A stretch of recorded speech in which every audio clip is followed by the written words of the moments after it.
I am the greatest. I wish I was 50 years younger and I'd kick your ass. You won't do shit. Just stick and move. And just waking you up and saying, now stick and move. Keep your hands up. Welcome to a new episode of the Stick and Move podcast. I'm your host, Trey, here with my homeboy, Sam. And today we are discussing Salvador Sanchez, the big if. What if he never died, never passed away in his tragic car accident? What would his career have been like? It's been a common question amongst boxing lore, amongst our Mexican community for Sam and I. So, Sam, I'm going to hit it with you. Before we talk about the what ifs and the legend, what did you hear about him growing up? I remember hearing about his death, and I didn't know who he was. I wasn't into it too much, especially with fighters that were past, beyond my time. But I started seeing videos, on VHS. I started seeing classic fights on ESPN Classic. Right. And I started researching about his life and the opponents he had and his style of fighting, where he was from, where he was buried. The guy's a legend, bro. The guy's a legend. The way he fought, he was a master of feints. The guy was a master of feints. He would use his defense, the way he would crouch over to find an opening and to, and to attack. I mean, the guy was a beast, man.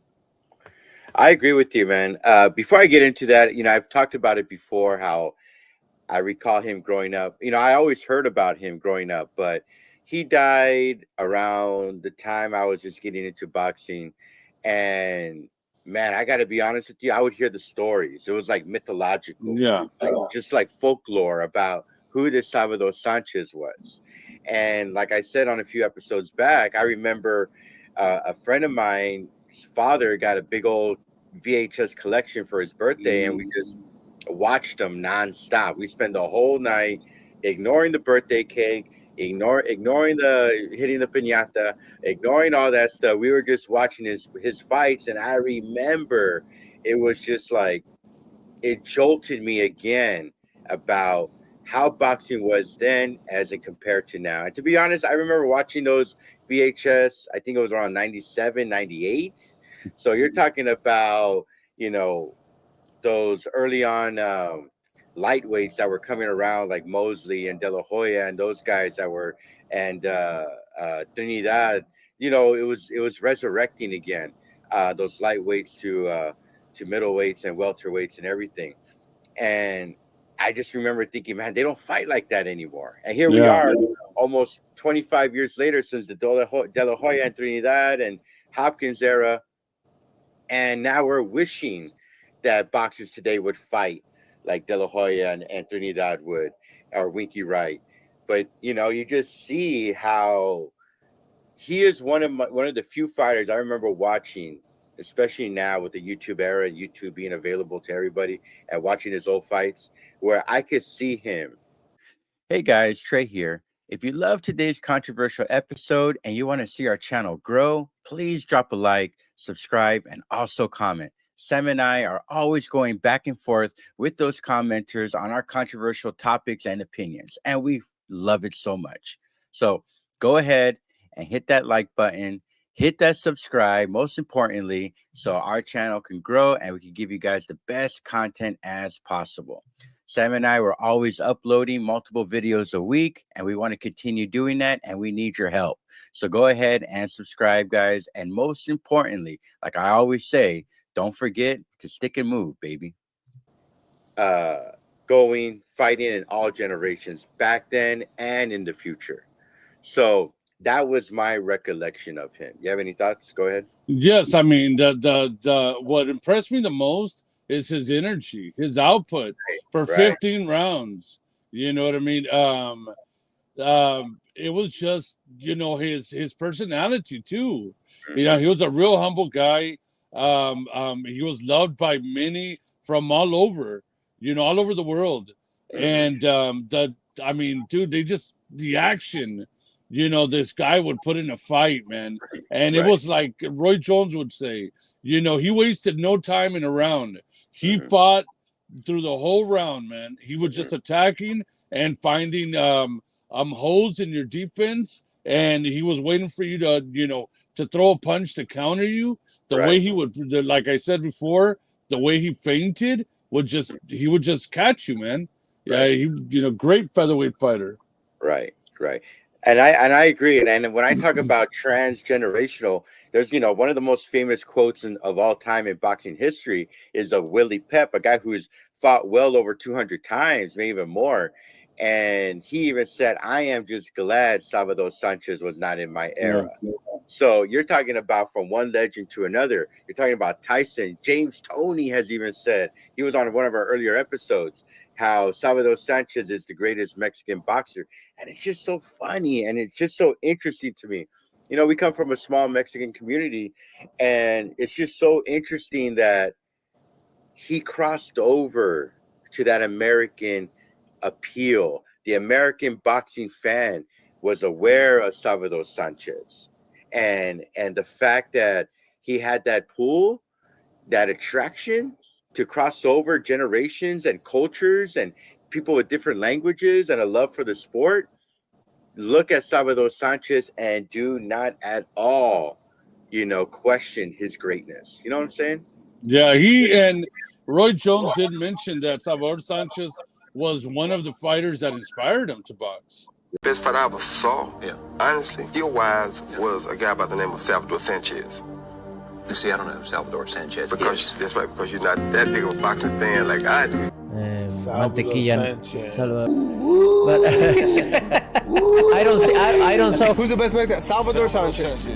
I think Sanchez is hard to beat. He's one of those guys with Sanchez. This has made him really special. If you're a halfway fighter, decent fighter, you might last the distance. As good as you are, the greater you are, the more he kicks your ass.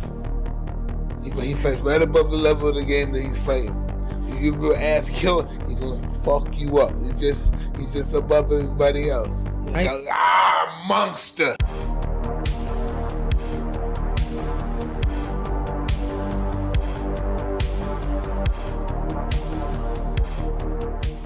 Right. And it's crazy as that sounds, but I mean, dude, the guy was one of the he's an iconic boxer, bro. I mean, like you said, he's worldwide, and he becoming a champion. He turned pro at 16. I mean, what could have if he were to not have died? And that's what I want to get into, because when I watch his fights, man, the way he would pivot and that agility he had to use that great. I mean, he had a world-class overhand that when he would pivot and lateral his foot movement, there was no answer for it. Azuma Nelson, unfortunately, the last fight before he passed away, up and coming Azuma Nelson, athletic, very strong, quick jab fighter. It was just Sanchez was just too much for him as he took him late in that fight. Or Danny Little Red Lopez, right? Yeah. All great fighters that just didn't have an answer for Salvador Sanchez unique style. So when I see those videos of him, I appreciate that here we are almost 40 years later, and he is still spoken well fond of. Go ahead. Yeah, and what could have happened? Mm-hmm. You know what I mean? Everybody questions that. Dude, what was next? What was next for this guy? He died in 83. Mm-hmm. And then if in 1984 in the Olympics in featherweight, what would have happened against Meldrick Taylor? Well, you know what? I that's what I want to get into. Go ahead. And Pernell Whitaker. You know what I'm saying? So, yeah. I mean, yeah, it's unfortunate that we lost him too soon. You know what I mean? Too early. But I would have loved to see that style against, these opponents. Do you think he would have gone up to, because he was at 120, 126. of course he would have gone up eventually. I think there was talks that he was going to go against Alexis Arguello, that he was going to give Benitez another rematch. Maybe Gomez. Yeah, I'm sorry, Wilfredo Gomez. I'm sorry, Mm-hmm. Gomez, another rematch. There was also talks of him maybe even going up to super lightweight to fight Pryor. So Alexis Arguello. Mm-hmm. yeah, as well. Alexis, and so, man, I think we were just robbed. I mean, I hate to, like, you know, I'm not saying I'm condemning his accident, but what that accident did is just robbed probably a great time in history where, man, who knows what we could have been talking about. We talk about, Sugar Ray Leonard. We talk about the Four Kings and that weight division in that era, right? Mm-hmm. In the mid 80s to late 80s. This was about that time. This was, if Sanchez never would have passed on, maybe he could have, because, Sanchez was also, if I'm not mistaken, also with Don King.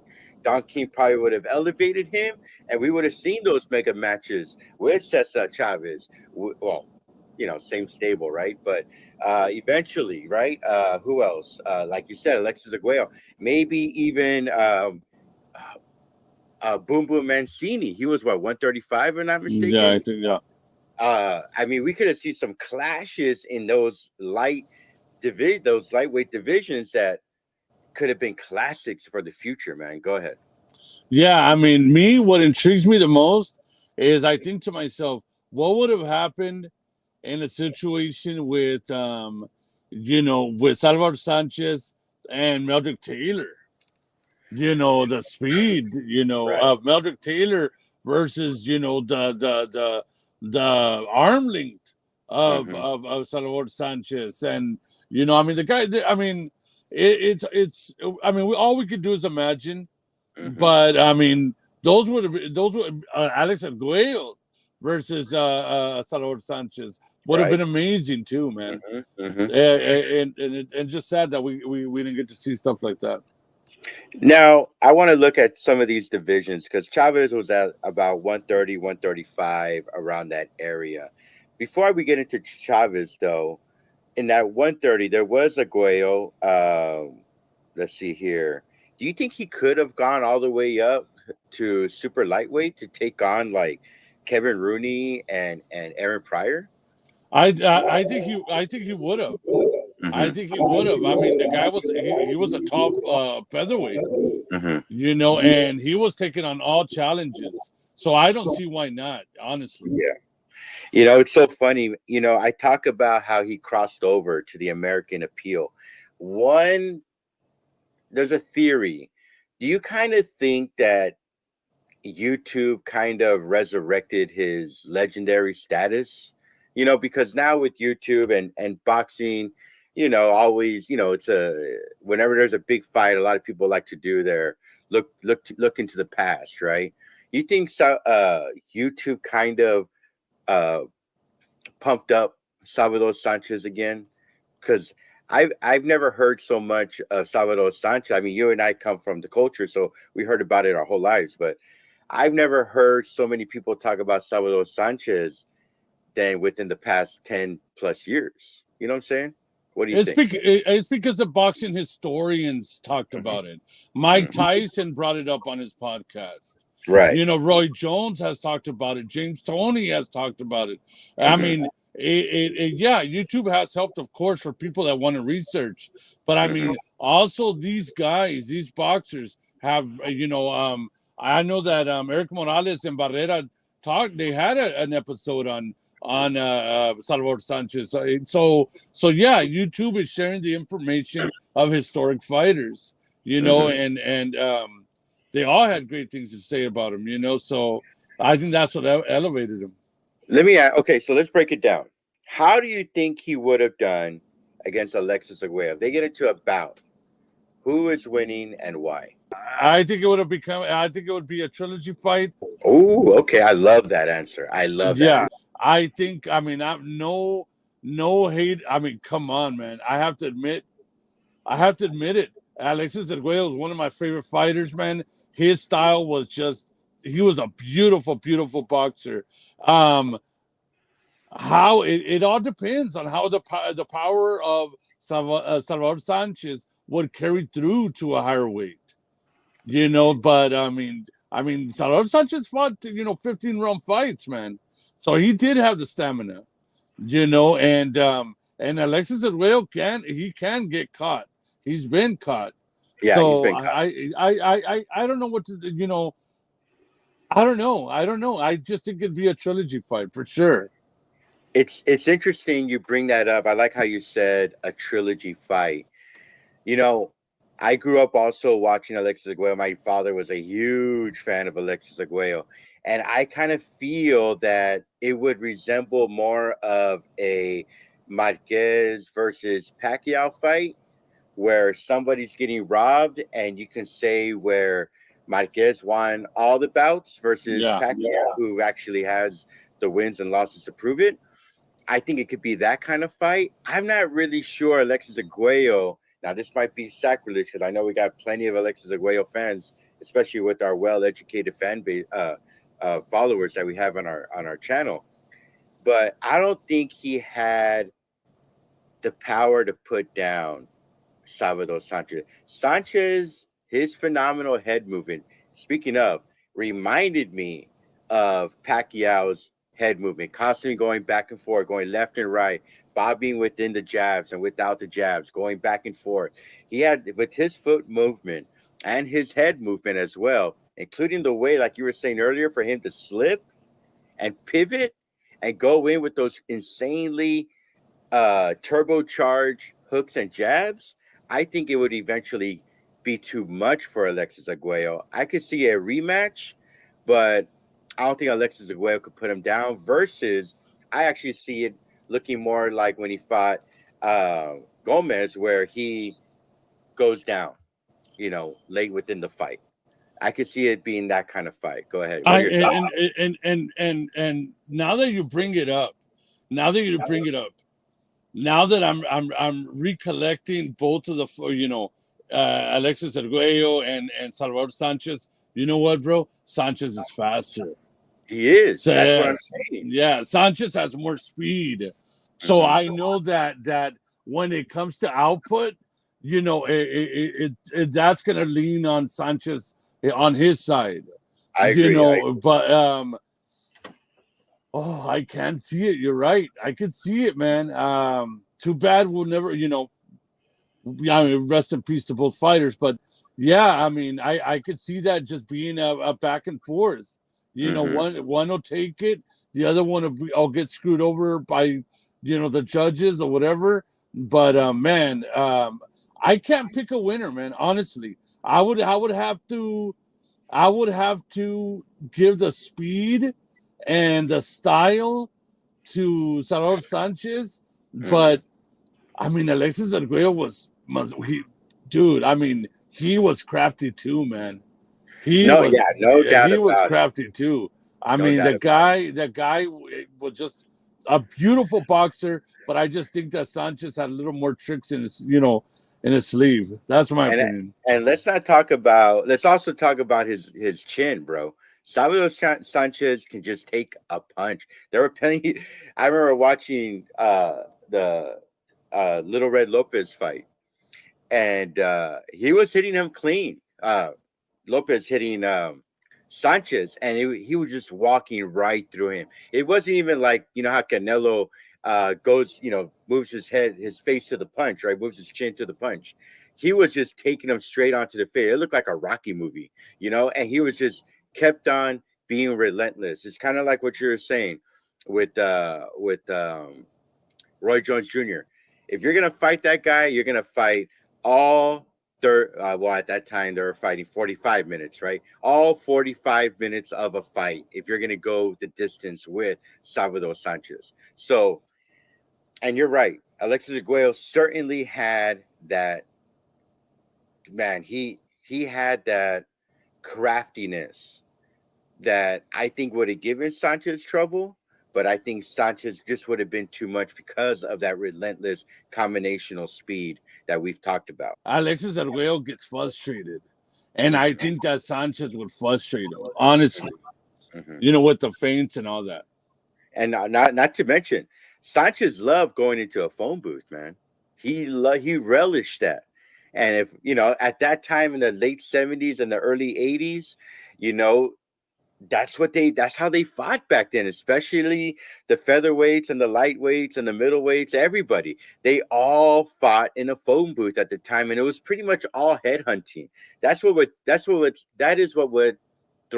what threw me back. I'm sorry. When I was watching those old VHS tapes, it was just it felt, now I know it's not accurate, but it felt like 80% of the punches were all head blows versus going into the body. And I'm just thinking like, man, it is true. You chop off the head, you kill the body. And I think that's the kind of philosophy that Sanchez and a lot of those early on boxers had, especially during this era.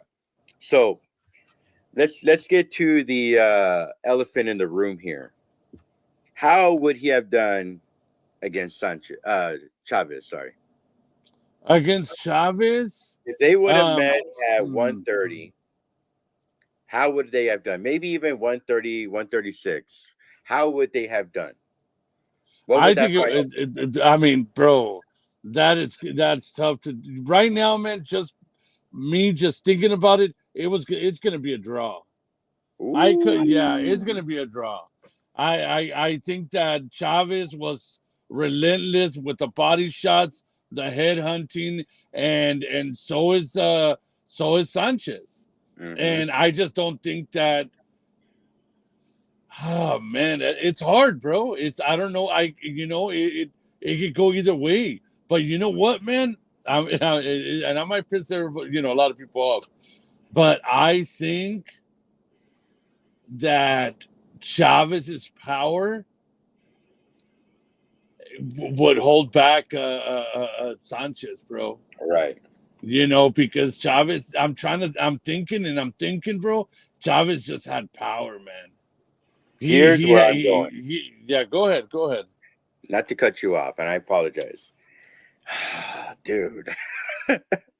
Now, we had a top 3 greatest Mexican boxers, and I had Chavez number 1. You had Sanchez number 2, if I'm not mistaken. And, bro, I'm sticking to it. I think Chavez, if they would have met in their primes, pound for pound kind of fight, hypothetical, of course, because although Sanchez didn't really get to prove his his resume, Chavez we got to see what, now this might be crazy, but we got to see with Chavez what Sanchez could have been. In other words, what I'm trying to say, dude, Chavez took on everybody. Yeah. Whether he was ready, he climbed up classes, okay? He didn't care. He wanted the best. Dude, he took on Meldrick Taylor when Meldrick Taylor was considered the fastest boxer of all time. He took on Frankie Randall, even though he lost him, but he avenged that fight. He took on Whitaker. He took Camacho. Camacho. He took on Roger Mayweather when Mayweather was the Mexican assassin. Super long reach. He took on not only different kind of fighters, but different kind of styles. He took on different kind of athleticism. Dude, Chavez, he fought De La Hoya, bro. He went all the way up to fight De La Hoya. He fought Zeus Papa, and Zeus Papa knocked him out, but that was in 2002, 2003, something like that. He took on all comers. I'm not saying Sanchez would not have done the same. I actually believe Sanchez probably would have tried to go all the way up to fight Sugar Ray Leonard if he could have, But Chavez, it's so interesting. You look at Chavez's body, you wouldn't expect him to be this elite boxer. So when we did the overrated episode a few episodes back, it bothered me because a lot of the comments, not only on that episode, but previous episodes, are always saying how Chavez is overrated. But bro, he took on everybody. It didn't matter what style it was. It didn't matter what form of athleticism it was. The fact that he was able to beat Taylor, I know, controversial fight, right? But the fact that he was cracking him, even if you don't want to give him the win, he was cracking him those last few rounds. Look at their faces. Man, look at their faces, man. So I'm kind of leaning towards Chavez as well. Me Go too. ahead. Yeah, I just think that Chavez. Oh man, I hate to say it, but I just think that Chavez. He just dug deeper, man. Mm-hmm. You know what I'm saying? I look. I could be completely wrong, but it's like you said, we didn't get to see the full-on career of Sanchez. We did. So it's you know, I'm just going by what I know, what I've seen, and Chavez just proved to me that I mean he was grittier, bro. He would dig deep, man, and he would hit hard, and he could take shots. Yeah, man. So I'm gonna have to give the edge to Chavez. I hate to say it because I love Salvador Sanchez, but I have to admit it, man. You know. Let me end with this real quickly. Why do you think he crossed over to other cultures? I think because not to put you on the spot, but I'm putting you on the spot. Because of his style of fighting, you know, his style of fighting, the people he fought, 15-round fights. I mean, he was just a beautiful boxer, man. He was a beautiful fighter, you know, and you know, he took the shots of a 32-0 and 32 knockout artist of Gomez, and he knocked out Gomez. I mean, it's just, you know, he beat Little Red Lopez, you know, twice, you know. So I mean, Zuma Nelson, I mean, the guy, he was respected, man, and a lot of fighters in those days are respected, you know, because it was tougher, man. You see these guys now, they could barely, you know, do 10 rounds. Right. You know, De La Hoya wouldn't have survived that era, bro. Right. De La Hoya at 8 rounds ain't got no more legs. I know. You know what I'm saying? Yeah, they wouldn't have survived it. You know, so I think that's why he gets the respect he gets. All right, so we're going to leave it at that. We could talk about this all day long. You know, for those that are not familiar with Salvador Sanchez, there's plenty of footage. If I'm not mistaken, there's like a 4 or 5 hour long documentary about him. You can probably find it on YouTube. I'm not sure. But watch his fights. He is exactly what Sam says, probably the most perfect fighter of all time. Yeah. In terms of speed, defense, you like head movement, you like foot movement. Watch his fights. You'll have a new appreciation, not only towards him, but towards the sweet science of boxing. So we'll go ahead and leave it at that. Sam, do you have any final words for our viewers out there? Yeah, hey, I would like to thank everybody that leaves comments, that likes and shares our channel. We want to see it, you know, grow, so we can continue putting out more content. If y'all have any more, you know, ideas or something y'all want us to talk about, or a certain fighter, we'll do an episode on it. So thank you guys. Yeah, thank you guys very much. I couldn't say it any better. So I'm gonna end it here. And like I always say, don't forget to stick and move, baby. I am the greatest. I wish I was 50 years younger and I'd kick your ass. You won't do shit. Just stick and move. And making you understand that stick and move.